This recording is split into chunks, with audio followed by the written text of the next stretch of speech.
soi-disant réglisse ne contient aucune racine de réglisse. On n'y retrouve que du blé, du sucre et du sirop de maïs, ainsi que du colorant alimentaire rouge et de l'arôme naturel et artificiel de fraises. Une pâte épaisse se forme lentement. On la refroidit et la fait passer à travers des extrudeurs. Ceux-ci fonctionnent comme des douilles à glaçage. Ils façonnent la pâte en différents motifs, comme les torsades que nous voyons ici.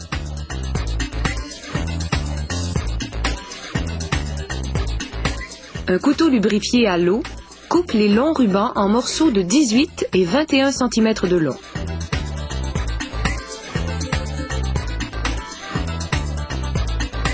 La réglisse coupée s'accumule sur des plateaux en aluminium.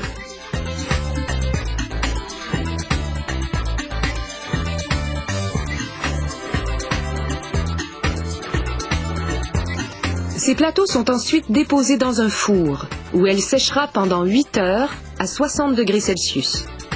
La réglisse y rapetisse, et c'est bon signe, l'excès d'humidité s'en évapore. Les ouvriers pèsent la quantité exacte de réglisse qui remplira chaque paquet.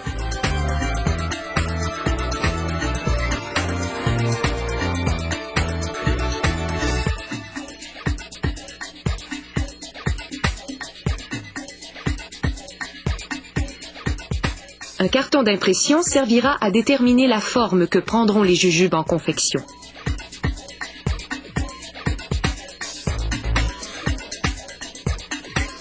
On dépose ce carton sur l'estampeuse. Ici, on a choisi les verres en gélatine. La machine estampe la forme des verres sur des plateaux d'amidon de maïs. On a alors les moules nécessaires à la confection de nos appétissantes bibites.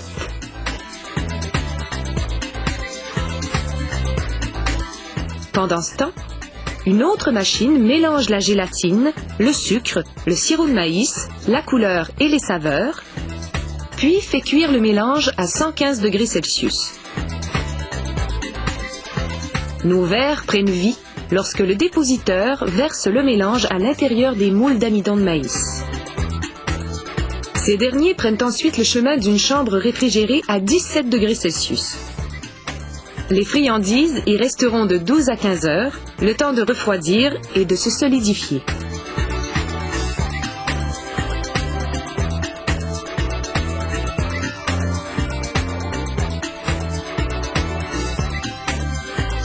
Cette machine renverse ensuite les plateaux pour en évacuer le contenu. Les moules en amidon se désagrègent. À mesure qu'ils tombent, la machine passe les morceaux au tamis. Puis elle réutilise l'amidon afin de former de nouveaux plateaux pour le prochain lot. Les verres gélatineux se font ensuite remuer dans cet appareil où des jets d'air les débarrassent de l'excès d'amidon de maïs.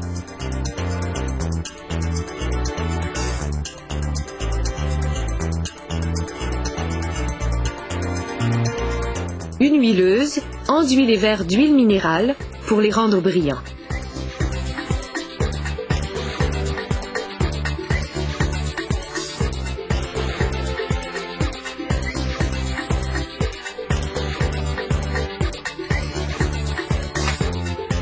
Les enfants adorent ces verres parce qu'ils sont gluants, glissants et grouillants.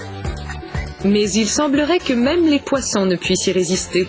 Eh oui, croyez-le ou non, de nombreux pêcheurs les utilisent comme appât. Perfectionnistes jusqu'au bout des doigts, les ouvriers éliminent les friandises qui sont étirées ou collées ensemble. On se demande s'ils peuvent manger ces petits vers imparfaits, mais sûrement tout aussi délicieux.